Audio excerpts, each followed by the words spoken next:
This bulletin proudly brought to you in association with Alex Campbell's Menswear.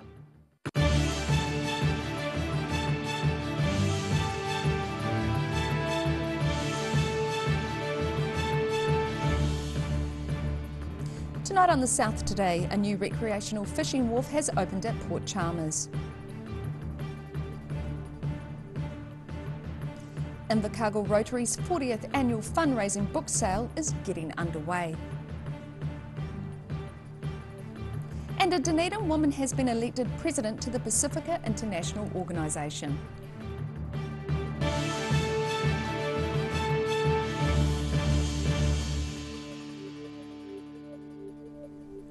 Kia ora, good evening, I'm Melissa Barton. A recently completed fishing jetty in Otago has now been officially named. Port Otago completed the structure 2 years ago and has decided to name it the Warren Lewis Fishing Jetty after a local man who was one of the project's main instigators. Friends of Otago Harbour and also of Warren Lewis gathered at Port Chalmers' Boiler Point for the official naming of a fishing jetty that's been about 2 decades in the planning. Probably 22 years of rattling the sabre, starting from the resource consent hearings, trying to convince people, well, if we put a wharf up, we can actually get Port Otago to build it, and then we get a bit more people on their side, because port development's been pretty contentious, those for and those against. The jetty was built by Port Otago and completed 2 years ago. The port decided to name it in Lewis's honour, as he was one of the most iconic and dogged supporters of creating a wharf for the public to enjoy. Family's been here since 1865 or thereabouts, and lived on the harbour, earned a living on the harbour, fished commercially in the harbour, recreation on the harbour.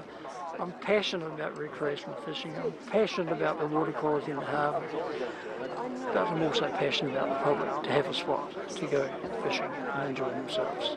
A keen recreational fisherman himself, Lewis says it's a good spot to reel in a wide range of sea creatures. They catch everything here, from kingfish, trevally, warrahau, blue cod, the odd crayfish, the odd shark.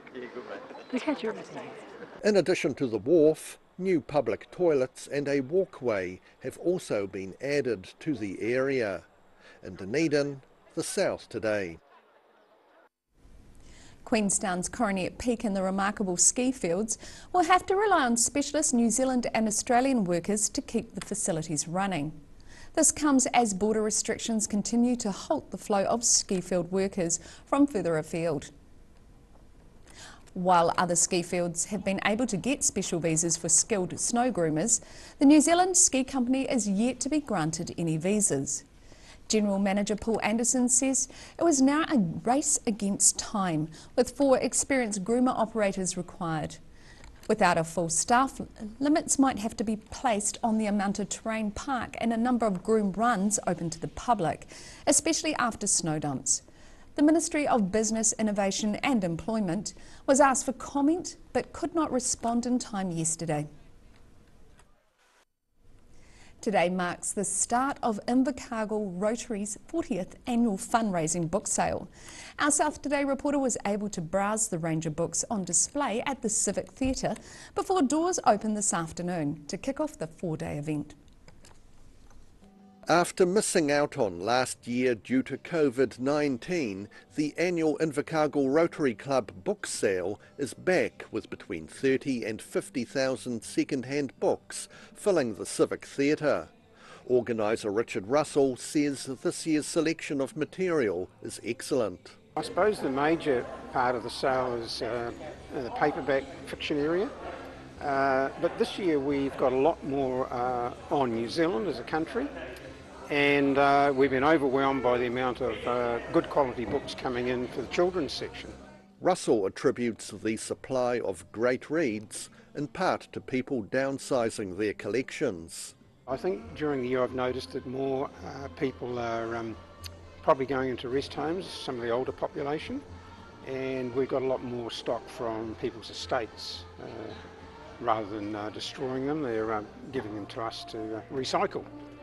It's hoped this year's sale will raise about $40,000 in funds to go to the community and the Southland Medical Foundation, although there are some costs involved. I'd just like to, I suppose, acknowledge the support of the community, because without the support of the community this wouldn't be being held, and it wouldn't have been held over 40 years either.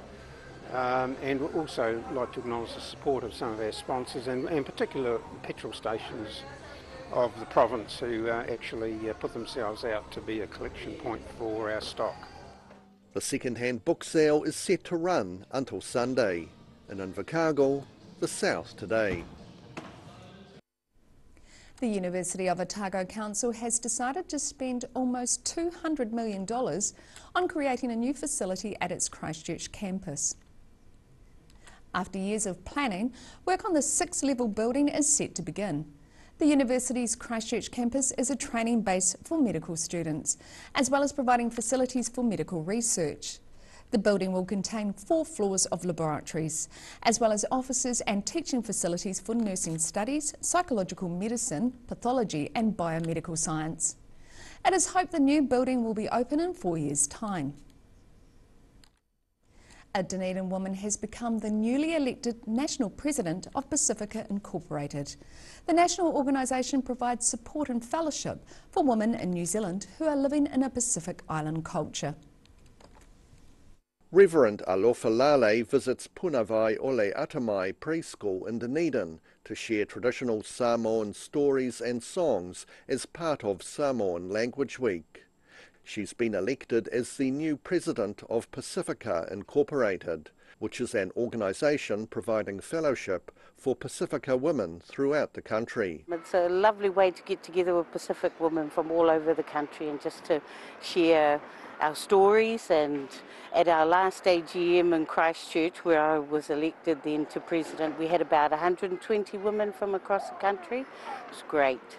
Dancing, singing, eating, laughing, just what we do best in Pacific communities. With 40 branches and membership growing every year, Pacifica Incorporated also provides support for women living within Pacific culture in New Zealand, regardless of their actual ethnicity. We do a lot of advocating for Pacific women through the various networks that we have, and we provide a platform for Pacific women to be empowered within their workplace, their families and their communities. Reverend Lale became president back in April, with the transition set to be completed at the end of this month. In Dunedin, the South Today. Still to come on the South Today.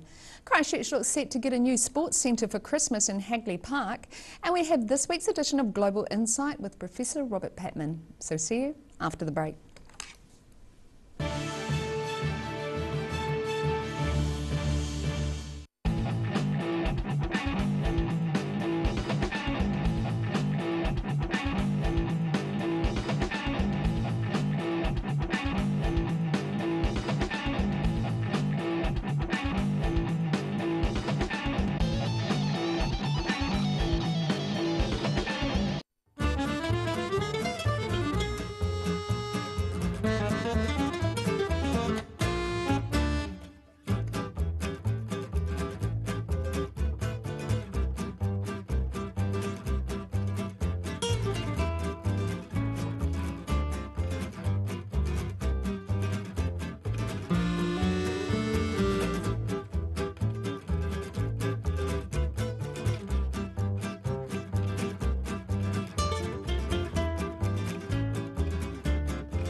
Hi, Lindsay here from Alex Campbell Menswear. We've opened another pop-up store in Invercargill. It's for a limited time. We're in D Street, 201, right beside the Lone Star. Come and check us out. We've got some fantastic deals for you. We've got moleskins, we've got every sort of shirt, worn ones, work ones, business.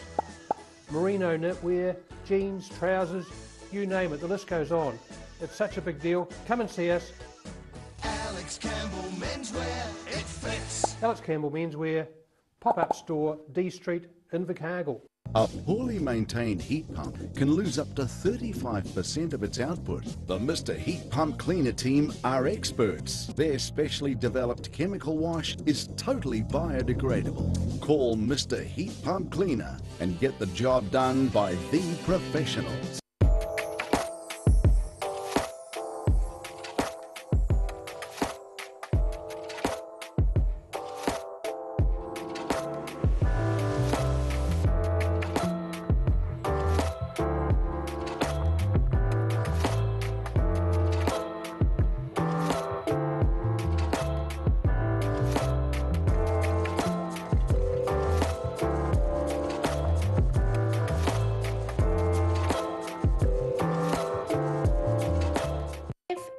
Risk of developing melanoma skin cancer, you owe it to yourself to have a mole map.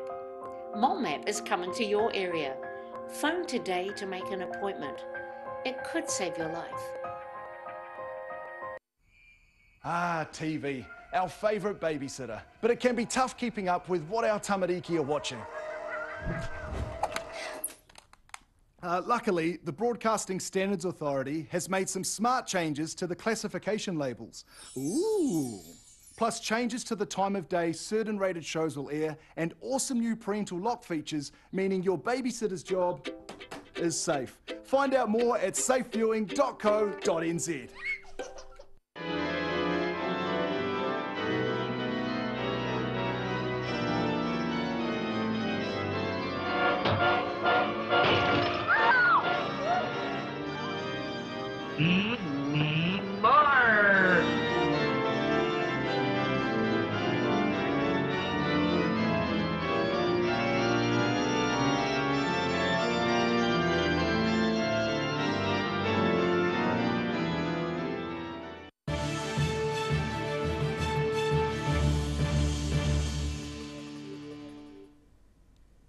Welcome back. Work is underway to have the new Richard Hadley Sports Centre in Christchurch's Hagley Park completed by Christmas. The facility is to be used for cricket and community sports, with Sir Richard himself visiting the site to see how work was progressing. Well, it's the demolition of the old horticultural centre here at Hagley Oval. It's a great day actually. It's been a few years in the making. Clearly we want this facility knocked down so that we can build a brand new multi-purpose indoor sports centre that includes 5 lanes for indoor cricket.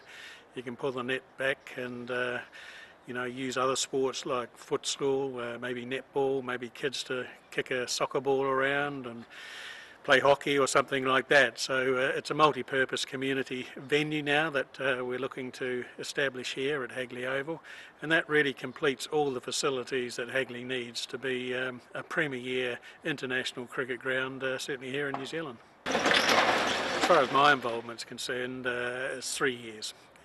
So we've been waiting for things to happen. The facility used to be an old sports centre, indoor sports centre. It had squash courts, cricket lanes, it had a golf driving range. So that's way back in the 70s and 80s. So it's changed hands a few times, and the fact that the facility was here and available, the idea was to convert the horticultural centre into a new indoor sports centre. But COVID knocked us back for about 12 months.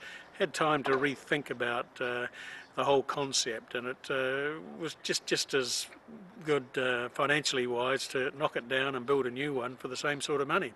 We're looking at having everything completed and operational before Christmas.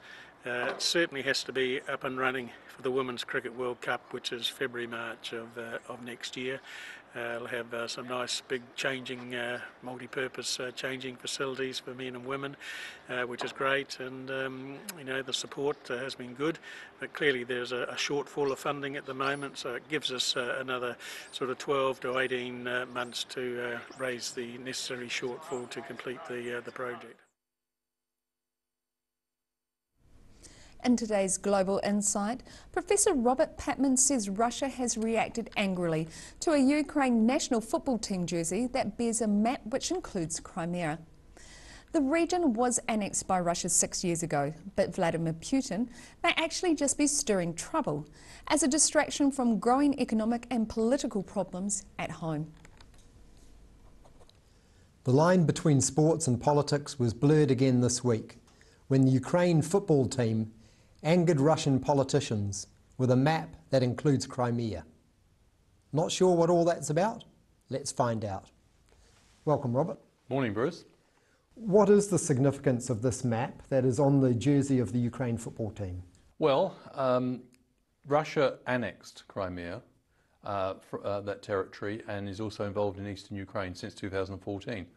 And that's not been legally recognised. So UEFA approved the jersey that the Ukrainian footballers are using for the Euro 2021 tournament, and that's caused a storm of anger in Russia, which they consider Crimea, and also some parts of the Russian-speaking part of eastern Ukraine to be also parts of Russia, but certainly the Crimea. Why in recent months has Russia amassed 80,000 soldiers, I think it is, near the Ukraine border? This has been part and parcel of a long-term Russian military involvement. Russia and Ukraine have been at war since 2014. More than 13,000 people have been killed in this conflict. So there's been that sort of, grumbling insurgency in eastern Ukraine, which has accounted for a lot of lives. In addition, Mr. Putin in April moved, as you said, something like 80,000 troops close to the borders of Ukraine. The regime in Moscow said it was an exercise and no more than that, but many of those troops have remained in place since then. And it's an attempt, I think, to put pressure on the Ukrainian government. It may also be a way of testing the new Biden administration, which is taking a much tougher line towards Russia than Mr. Trump did. And, there may be other reasons why Mr. Putin has deployed these troops in this way. I think it serves a multiplicity of different purposes. Who or what could Putin be afraid of? Mr. Putin's got a lot of problems on his plate. We've just learnt from Russian statistics, actually, that the Russian economy lost about 1%. It contracted by 1% in the first quarter of 2021. So, in a sense, whipping up feelings of nationalism is a bit of a distraction from some of the problems at home that Mr. Putin is facing. I think Mr. Putin's economic problems are long-term now. And there's also political factors. Mr. Putin's arch-rival, Alexei Navalny, of course, went on a much publicised hunger strike. He's now off that, but nevertheless, there are lots of people, mass protests, calling for his release. Again, this may be a reason why Mr. Putin may be seeking a distraction from those economic and political pressures at home by, if you like, making the case for Russian national interests in neighbouring Ukraine. Thank you, Robert. Thank you. And thank you for watching. Catch us next time on Global Insight. Ka kite anō. And you can watch the full interview with Professor Patman online at odt.co.nz. Still to come on The South today, we have Football Chat with host Morgan Jarvis, and we take a look at tomorrow's weather for you. So see you after the break.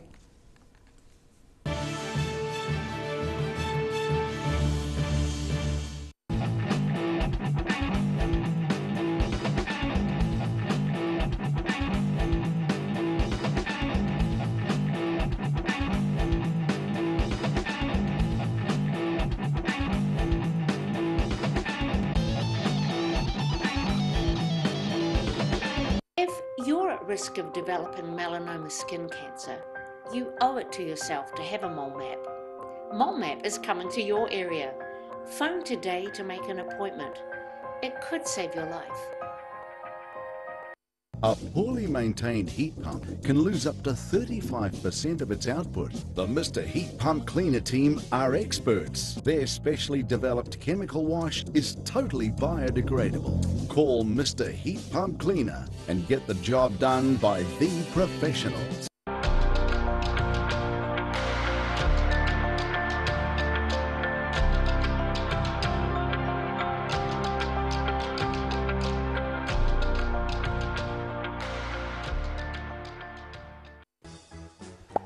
Hi, Lindsay here from Alex Campbell Menswear.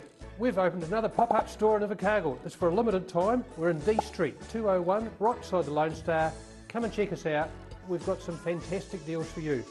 We've got moleskins, we've got every sort of shirt, worn ones, work ones, business, merino knitwear, jeans, trousers, you name it, the list goes on. It's such a big deal. Come and see us. Alex Campbell Menswear, it fits. Alex Campbell Menswear, pop-up store, D Street, Invercargill. MTF Finance can help you turn the key on your next vehicle with a loan made just for you. TCs and lending criteria apply.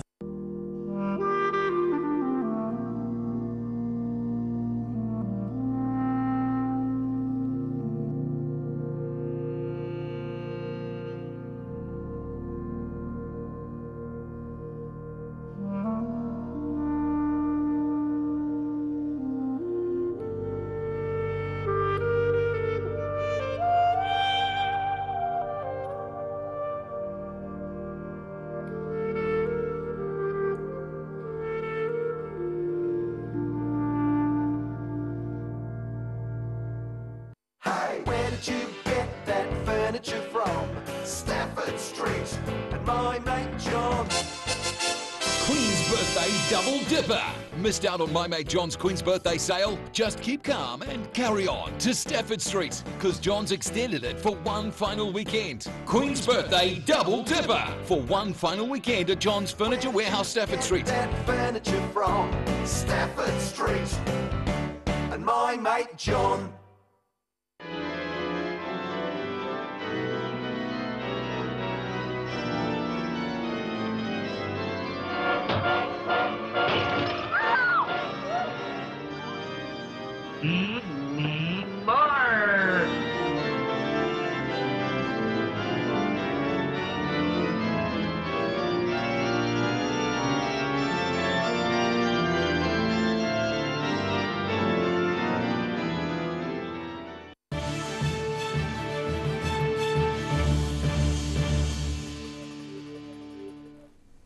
Thanks for staying with us. In this week's Football Chat, host Morgan Jarvis is joined by Lena Durand and Yong-Sung Chang from the University of Otago Football Club. Kia ora and welcome to McDonald's Football Chat for another week. We're coming off a massive weekend, long weekend of football over Queen's Birthday weekend. There's plenty of drama here. To joining me to chat about it all, we've got Yong-Sung Chang and Lena Durand both from the University Premier teams. Thanks for coming in. Busy weekend for you guys as well as everyone else. And Lena, well, 2 matches over the last week for you. A couple of good results. You picked up a couple of goals yourself in the cup win on Sunday as well. So you must be pretty happy with how the team's going. Yeah, no, for sure. I think definitely having the 2 games in 1 week as well. You know, the girls have got to be focused and bring their A game, and yeah, I think it's been good. You're having a breakthrough season really up at university after making the move from Roslyn Carey. It's always good. We've got lots of attacking quality through like Ben Stanley, Aidan Barber-Ryan, even Anne Watanabe, and then obviously the midfield players. This weekend on the men's side of things, we've got 4 matches on Saturday afternoon. Queenstown hosting Wanaka in the Central Derby. Queenstown won that clash 3-2 in Wanaka back in April. Roslyn up against Mosgiel, massive clash here. The winner will stay in the hunt for a top 3 spot. Women's fixtures, we've got, well, what's this, 2 rematches of the Kate Shepherd Cup fixtures by the looks of it, so that's going to be pretty fascinating stuff. Friday night we've got Tech hosting Green Island on the turf this time, and Saturday Uni versus Mosgiel, so that's also down on the turf, which I'm sure you'll appreciate being back on the turf. And well, I guess you've got a decent idea of what you're up against now, but you'll be pretty desperate to get another 3 points in that game. For sure, yeah. That'll wrap up Football Chat this week. Did want to mention the sad news this week with the passing of Tech legend Noel King. Really sad for the club there. He's been such a big figure out at that club for decades. Yeah, big thanks to Ewan and Lena for coming in. It's been great, and I don't think you're going to see me next week because we're going to have a couple of special guest hosts taking over the show. Anything could happen. I can't wait to see it. Catch you next week. Bye. And you can watch the full interview online at odt.co.nz. And now recapping tonight's top stories on the South Today. A new recreational fishing wharf has opened at Port Chalmers.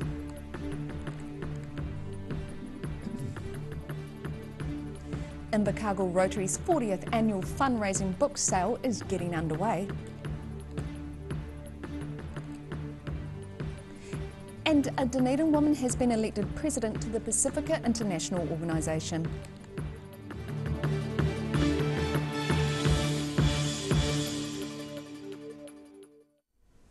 And now look at what's happening in tomorrow's ODT.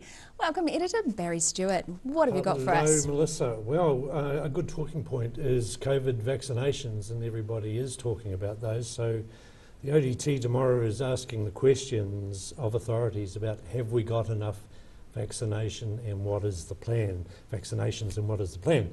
So interesting story there. Several safety issues have been identified in the parachuting industry following a death of an American tourist whose skydive went badly wrong in Queenstown. So interesting report there. On a lighter note, feature writer Kim Dungy has talked to a Dunedin property owner and takes us inside this property that is all about the views. So look out for that one. Something to look forward to. And you can catch all of that in tomorrow's ODT. And now it's time for a look at tomorrow's weather. Tonight's weather proudly brought to you by Mole Map. Looking at the situation, a ridge of high pressure lies over New Zealand at present, bringing mostly fine weather.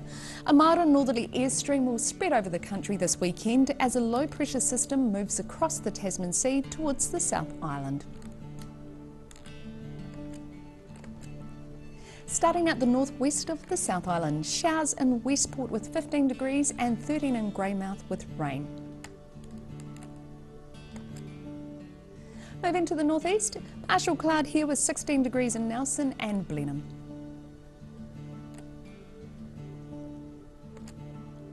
Moving down to Canterbury, more partial cloud here with 13 degrees for Kaikoura and 12 degrees for both Christchurch and Ashburton.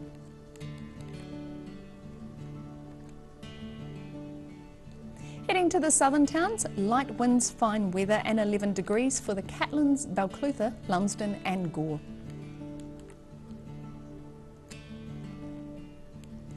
And moving to the Central Lakes area, light winds and fine conditions for everyone here also, with 11 degrees in Wanaka, Alexandra and Tiana, and 10 degrees in Queenstown.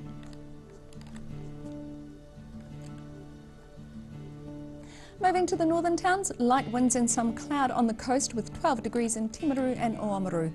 Inland, light winds, fine conditions and 12 degrees also for Twizel and Amarama. In Dunedin, low cloud and fog tonight with a low of 5. Some mist or fog early tomorrow, then clearing with long sunny periods for a time. Then the low cloud and fog return tomorrow evening, coupled with light variable winds and cool temperatures. And Saturday will be the same. Looking at a high of 11 and a low of 5 for Friday, and Saturday sees a high of 12 and a low of 4. Moving to Invercargill, frosty tonight with a low of 0. Fine tomorrow and Saturday with a few patches of mist early morning, but otherwise sunny. Expect light winds and cool temperatures. Friday it's a high of 13 and a low of 0. Saturday sees a high of 13 also and a low of 3. And that's all from the South Today team for this Thursday. For the latest news from the southern region, head online to odt.co.nz and follow Channel 39 on Facebook and YouTube. Ka kite anō.